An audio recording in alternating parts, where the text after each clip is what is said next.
ಎಲ್ಲರಿಗೂ ನಮಸ್ಕಾರ ವೀಕ್ಷಕರೇ, welcome back to my channel. ನಾನು ಅನುಶ್ರೀ. ನಾನು ಇವತ್ತಿನ ದಿನ ಮೈಸೂರು ಸ್ಟ್ರೀಟ್ ಡ್ರೈ ಗೋಬಿನ ಹೆಂಗೆ ಮಾಡೋದಂತ ತೋರಿಸ್ಕೊಡಕತ್ತೀನಿ. ಯಾರೆಲ್ಲ ನಮ್ಮ ಚಾನಲ್ನ ನೀವು ಸಬ್ಸ್ಕ್ರೈಬ್ ಮಾಡ್ಕೊಂಡಿಲ್ಲ, ಪ್ಲೀಸ್ ದಯವಿಟ್ಟು ಸಬ್ಸ್ಕ್ರೈಬ್ ಮಾಡ್ಕೊಡ್ರಿ. ಹಂಗೆ ಬೆಲ್ ಬಟನ್ ಮೇಲೆ ಕ್ಲಿಕ್ ಮಾಡಿ ಒಂದು ಲೈಕ್ ಮಾಡಿರಿ. ಬನ್ರಿ ಇವತ್ತು ನೋಡಿ ನಾವು ಸ್ಟಾರ್ಟ್ ಮಾಡೋಣ ಅಂತ.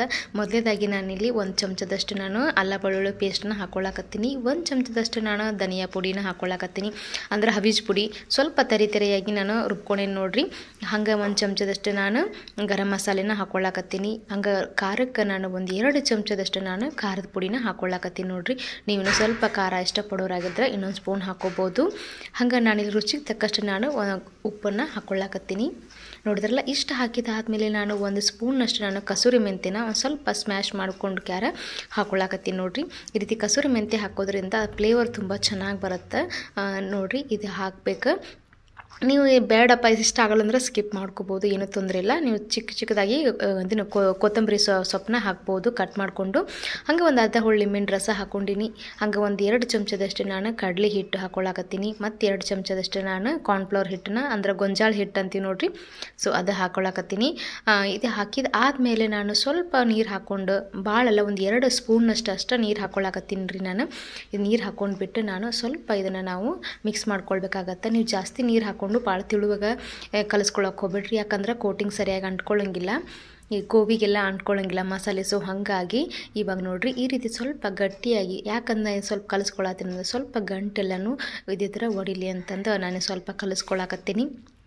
ಇದು ಕಲಿಸ್ಕೊಂಡ್ಬಿಟ್ಟು ನಾನು ಇದಕ್ಕೆ 1 ಚಮಚದಷ್ಟು ನಾನು ಮೈದಾ ಹಿಟ್ಟು ಹಾಕ್ಕೊಳತ್ತೀನಿ. ಹಾಗೆ 1 ಚಮಚದಷ್ಟು ನಾನು ಇದು ರೈಸ್ ಫ್ಲವರ್ ಅಂದರೆ ಅಕ್ಕಿ ಹಿಟ್ಟನ್ನು ಹಾಕ್ಕೊಳ್ಳಾಕತ್ತೀನಿ ನೋಡ್ರಿ.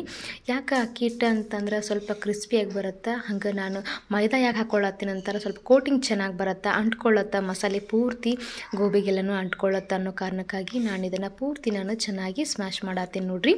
ಈ ರೀತಿ ಪೂರ್ತಿ ಚೆನ್ನಾಗಿ ಕೈನಿಂದ ನೀವು ಕಿವುಚಿಕ್ಯಾರ ಇದನ್ನು ಗಂಟಿದ್ರೆ ಸ್ವಲ್ಪ ಮಸಾಲೆನ ಚೆನ್ನಾಗಿ ಮಿಕ್ಸ್ ಮಾಡ್ಕೊಳ್ಬೇಕಾಗತ್ತೆ ನೋಡ್ರಿ. ನಾನು ಈ ರೀತಿ ನಾನು ಮಿಕ್ಸ್ ಮಾಡಿಕೊಂಡು ಇಟ್ಕೊಳಕತ್ತೀನಿ. ಈ ಕಡೆ ನಾನು ಒಂದು 1/4 kg ಗೋಬಿನ ತೊಗೊಂಡಿದ್ದೆ, ಫ್ಲವರ್ನ ತೊಗೊಂಡಿದ್ದೆ. ಇದನ್ನು ನಾನು ಚೆನ್ನಾಗಿ ಉಪ್ಪು ನೀರಲ್ಲಿ ಸ್ವಲ್ಪ ವಾಶ್ ಮಾಡಿಟ್ಕೊಂಡಿದ್ದೀನಿ. ಅಂದರೆ ಉಪ್ಪು ನೀರಲ್ಲಿ ಸ್ವಲ್ಪ ಹಾಕ್ಕೊಂಡು ನೀವು ವಾಶ್ ಮಾಡ್ಕೊಂಡ್ರೆ ಅಂದ್ರೆ ಸ್ವಚ್ಛ ಅನಿಸುತ್ತೆ. ನೋಡಿದ್ರಲ್ಲ, ಅದರಲ್ಲಿ ಚಿಕ್ಕ ಹುಳ ಅದು ಇದ್ದರೂ ಮೇಲ್ಗಡೆ ಬಂದುಬಿಡುತ್ತೆ. ಸೊ ಹಾಗಾಗಿ ಇವಾಗ ನಾನು ಇದನ್ನು ಪೂರ್ತಿ ನೀರು ಬಸದು ಇಟ್ಕೊಂಡಿದ್ದೆ. ಇವಾಗ ನಾನು ಇದನ್ನು ಹಾಕ್ಕೊಂಡು ಇದನ್ನು ನಾನು ಚೆನ್ನಾಗಿ ಮಿಕ್ಸ್ ಮಾಡ್ಕೊಳ್ಳಾಕತ್ತೀನಿ ನೋಡ್ರಿ.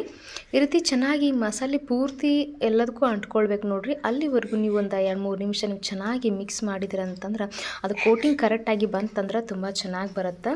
ಸೊ ಹಾಗಾಗಿ ಇವಾಗ ನೋಡಿರಿ ಒಂದು 2-3 ನಿಮಿಷ ನಾವು ಚೆನ್ನಾಗಿ ಇದನ್ನು ಕಲಿಸ್ಕೊಂಡು ಒಂದು 2-3 ನಿಮಿಷ ನಾವು ನೆನೆಯೋಕೆ ಬಿಟ್ಬಿಡ್ಬೇಕು.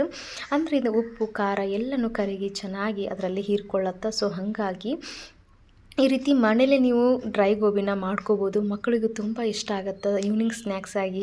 ಹಾಗೆ ದೊಡ್ಡವರು ತುಂಬ ಇಷ್ಟಪಟ್ಟು ತಿಂತಾರೆ ನೋಡ್ರಿ. ಮನೆಯಾಗಿ ಈ ರೀತಿ ಆರೋಗ್ಯಕರವಾಗಿ ಮಾಡ್ಕೊರಿ ನೋಡ್ರಿ. ಇದ್ರಾಗ ನಾನು ಯಾವುದೇನು ಕಲರ್ ಏನು ಹಾಕಕತ್ತಿಲ್ಲ. ಇವಾಗ ಈ ಕಡೆ ಎಣ್ಣೆ ಕಾಯಕ್ಕಿಟ್ಟೀನಿ. ಎಣ್ಣೆ ಕಾಯಕ್ಕಿಟ್ಕ್ಯಾರ ನಾನು ಇದು ಎಣ್ಣೆ ಬಿಸಿ ಆಗ್ತಿದ್ದಂಗೆ ನಾವು ಇದನ್ನು ಸ್ವಲ್ಪ ಕೆಳಗ ಮೇಲೆ ಮಾಡ್ಕೊಂಡು ಸ್ವಲ್ಪ ಮಿಕ್ಸ್ ಮಾಡ್ಕೊಳ್ರಿ. ಮಿಕ್ಸ್ ಮಾಡ್ಕೊಂಡ್ಬಿಟ್ಟು ನಾನು ಇದನ್ನು ಎಣ್ಣೆ ಬಿಸಿ ಆಗೈತಿ, ಇವಾಗ ನಾನು ಸ್ವಲ್ಪ ಹಾಕ್ಕೊಳ್ಳಾಕತ್ತೀನಿ ನೋಡ್ರಿ. ನಿಧಾನಕ್ಕೆ ಹಾಕೋರಿ, ಎಣ್ಣೆ ಇದು ಕೈಗೆ ಸಿಡಿಯುತ್ತೆ. ಸೊ ಹಾಗಾಗಿ ಇವಾಗ ನೋಡ್ರಿ ಇದನ್ನು ಸ್ವಲ್ಪ ಹಾಕ್ಕೊಂಡ್ಬಿಟ್ಟು ನಾನು ಇದನ್ನು 2 ಸೈಡಿಂದ ಚೆನ್ನಾಗಿ ನಾನು ಫ್ರೈನ ಮಾಡ್ಕೊಳ್ಳಾಕತ್ತೀನಿ. ಸ್ವಲ್ಪ ಇದೆಲ್ಲನೂ ಪೂರ್ತಿ ಬೆಂತು ಅಂತಂದ್ರೆ, ಒಂದು ಸೈಡ್ ಪೂರ್ತಿ ಬೆಂದೈತೆ ಅಂತ ಗೊತ್ತಾಯ್ತು ಅಂತಂದ್ರೆ ಕಲರ್ ಚೇಂಜ್ ಆಗುತ್ತೆ. ಆವಾಗ ನೀವು ಇದನ್ನು ಒಂದು ಕಡೆಯಿಂದ ಸೈಡ್ ಹೊಳಿಸಾಕೋರಿ. ಯಾಕಂತಂದ್ರೆ ನೀವು ಹಸಿ ಇದ್ದಾಗಲೇ ನೀವು ಸೌಟಿಂದ ಭಾಳ ಹೊಳ್ಸಾಕತ್ರ ಅಂತಂದ್ರೆ ಅದು ಮಸಾಲೆ ಎಲ್ಲ ಬಿಟ್ಬಿಡುತ್ತೆ. ಸೊ ಹಾಗಾಗಿ ಒಂದು ಸೈಡ್ ಪೂರ್ತಿ ಚೆನ್ನಾಗಿ ಬೆಂದಿಂದಾಗ ಅಂದ್ರೆ ಕುದ್ದಿಂದಾಗ ನೀವು ಹೊಳಿಸಾಕೊಳ್ಬೇಕತ್ತ ಫ್ರೈ ಆದಿಂದಾಗ. ಇವಾಗ ನೋಡಿರಿ ಒಂದು ಸೈಡ್ ಪೂರ್ತಿ ಬೆಂದೈತದ. ಇವಾಗ ನಾನು ಹೊಳಿಸಾಕೊಂಡು 2 ಸೈಡಿಂದ ಚೆನ್ನಾಗಿ ನಾನು ಫ್ರೈನ ಮಾಡ್ಕೊಳತ್ತೀನಿ ಎಣ್ಣೆ ಒಳಗೆ. ನೋಡಿದ್ರಲ್ಲ, ಈ ರೀತಿ ನೋಡ್ರಿ. ಇವಾಗ ಸ್ವಲ್ಪ ಮಸಾಲೆ ಅಂಟ್ಕೊಂಡಿಲ್ಲ ಥರ ಅನಿಸುತ್ತೆ, ಬಟ್ ಪೂರ್ತಿ ಅದು ಎಣ್ಣೆಲಿ ಫ್ರೈ ಆಯ್ತು ಅಂತಂದ್ರೆ ತುಂಬ ಚೆನ್ನಾಗಿ ಕಲರ್ ಬರುತ್ತೆ. ಇದಕ್ಕೆ ಯಾವುದೇನು ಕಲರ್ ಏನು ಹಾಕಿಲ್ಲ. ಕಲರ್ ಹಾಕದೇನೆ ಮನೇಲಿ ಆ ಖಾರದ ಪುಡಿ ಯೂಸ್ ಮಾಡಿಕೊಂಡು ನೀವು ಮಾಡ್ಕೋಬೋದು. ಕಲರ್ ಹಾಕಿದ್ರೆ ಅಷ್ಟೇ ಚೆನ್ನಾಗಿ ಬರುತ್ತಂತ ಏನಿಲ್ಲ ನೋಡ್ರಿ. ಇಷ್ಟು ಚೆನ್ನಾಗಿ ಹೆಲ್ದಿಯಾಗಿ ಮನೇಲೇ ಮಾಡ್ಕೊಂಡು ತಿನ್ನಿರಿ. ಹೊರಗಡೆಕ್ಕಿಂತ ಮನೇಲಿ ಮಕ್ಕಳು ತುಂಬ ಇಷ್ಟಪಟ್ಟು ತಿಂತಾರೆ. ಸಂಜೆ ಹೊತ್ತಿಗೆ ಮಕ್ಕಳು ಸ್ಕೂಲಿಂದ ಬಂದಾಗಾಯಿತು, ಏನಾದರೂ ಈವ್ನಿಂಗ್ ಸ್ನ್ಯಾಕ್ಸ್ ಬೇಕಂತಂದಾಗ ಇದನ್ನು ಸ್ವಲ್ಪ ಮಾಡಿಕೊಡ್ರಿ, ಇಷ್ಟಪಟ್ಟು ತಿಂತಾರೆ. ಹಾಗೆ ನೀವು ಇದನ್ನು ಊಟಕ್ಕೆ ಸೈಡ್ ಡಿಶ್ ಆಗಿ ಇಟ್ಕೊಳ್ಬೋದು. ಇದ್ರ ಜೊತೆ ಸ್ವಲ್ಪ ಸಾಸ್ ಹಾಕ್ಕೊಂಡು ಮಕ್ಕಳಿಗೆ ಕೊಟ್ರಂದ್ರೆ ತುಂಬ ಇಷ್ಟಪಟ್ಟು ತಿಂತಾರೆ ನೋಡ್ರಿ. ಭಾಳ ಏನು ಟೈಮ್ ಹಿಡಿಯಂಗಿಲ್ಲ, ಈಸಿಯಾಗಿ ಕ್ವಿಕ್ಕಾಗಿ ಮಾಡ್ಕೋಬೋದು. ನೋಡಿದ್ರಲ್ಲ ಈ ರೀತಿ ನಾನು ಚೆನ್ನಾಗಿ ಕಲರ್ ಚೇಂಜ್ ಆದಿಂದಾಗ ಬ್ರೌನ್ ಕಲರ್ ಬಂದಿಂದಾಗ ನಾನು ತಗೊಳ್ಳತ್ತೀನಿ. ನೋಡಿರಿ ಎಷ್ಟು ಚೆನ್ನಾಗಿ ಕಲರ್ ಬಂದೈತಿ.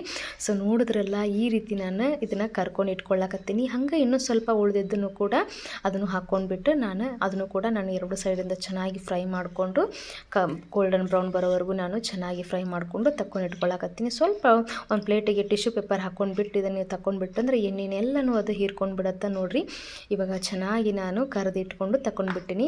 ಇವಾಗ ನಮ್ಮದು ಡ್ರೈ ಗೋಬಿ ಮಸ್ತ್ ಹಂಗೆ ರೆಡಿ ಆಗೈತಿ. ಇದಕ್ಕೆ ನಾವು ಸ್ವಲ್ಪ ಏನು ಮಾಡ್ತೀನಿ ಅಂದ್ರೆ ಸ್ವಲ್ಪ ಇದಕ್ಕೆ ಕರಿಬೇವು ಸೊಪ್ಪನ್ನು ಹಾಕ್ತೀನಿ. ಸ್ವಲ್ಪ ಲಾಸ್ಟಿಗೆ ಒಂದು ಹಿಡಿಯಷ್ಟು ಕರಿಬೇವು ಸೊಪ್ಪು ಹಾಕ್ಕೊಂಡ್ಬಿಟ್ಟು ನಾವು ಇದನ್ನು ಸ್ವಲ್ಪ ಚೆನ್ನಾಗಿ ಎರಡು ಸೈಡಿಂದ ಫ್ರೈ ಮಾಡ್ಕೊಂಡ್ಬಿಟ್ಟು ಅಂದರೆ ಕರಿಬೇವು ಚಟಪಟ ಅದೊಂದು ಪರಿಮಳ ಬರುತ್ತೆ, ತುಂಬ ಚೆನ್ನಾಗಿರುತ್ತೆ. ಹಾಗೆ ಕರಿಬೇವು ಕೂಡ ತಿನ್ನುವಾಗ ತುಂಬ ಕ್ರಿಸ್ಪಿಯಾಗಿ ಬರುತ್ತೆ, ಟೇಸ್ಟು ಕೂಡ ತುಂಬ ಚೆನ್ನಾಗಿ ಅನ್ಸುತ್ತೆ. ನೋಡಿರಿ ಇವಾಗ ನಾನು ಇದನ್ನಷ್ಟು ತಗೊಂಡ್ಬಿಟ್ಟಿನಿ. ಸ್ವಲ್ಪ ಬಿಸಿ ಬಿಸಿಯಾಗಿ ಮಕ್ಕಳಿಗೆ ನಿಮ್ಗೆ ಎಲ್ಲರೂ ಇಷ್ಟಪಟ್ಟು ತಿಂತಾರೆ. ನೋಡಿರಿ ಡ್ರೈ ಗೋಬಿನ, ಮೈಸೂರು ಸ್ಟ್ರೀಟ್ ಡ್ರೈ ಗೋಬಿ ಹೆಂಗೆ ಮಾಡೋದಂತ ತೋರಿಸ್ಕೊಟ್ಟಿನಿ.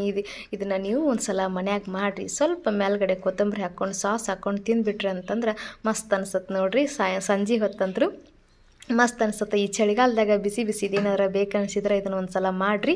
ಹಂಗೆ ನೀವು ನಮ್ಮ ಚಾನಲ್ನ ಸಬ್ಸ್ಕ್ರೈಬ್ ಮಾಡ್ಕೊಳ್ಳೋದನ್ನು ಮರೆಯೋಕ್ಕೆ ಹೋಗಬೇಡ್ರಿ. ನಾನು ಮತ್ತೆ ಮುಂದಿನ ಹೊಸ ವಿಡಿಯೋ ಒಳಗೆ ಹೊಸ ರೆಸಿಪಿಯೊಂದಿಗೆ ಮತ್ತೆ ಬರ್ತಾ ಇರ್ತೀನಿ. ನೀವು ಏನು ಮಾಡಬೇಕಪ್ಪ ಅಂತಂದ್ರೆ ಅಲ್ಲಿವರೆಗೂ ಇದನ್ನು ಒಂದು ಸಲ ನೀವು ಟ್ರೈ ಮಾಡಿ ನೋಡಿರಿ ಹೆಂಗೆ ಅನಿಸ್ತಂತ. ನಮಗೂ ಸ್ವಲ್ಪ ಹೇಳ್ರಿ. ನಮಸ್ಕಾರ ರೀ.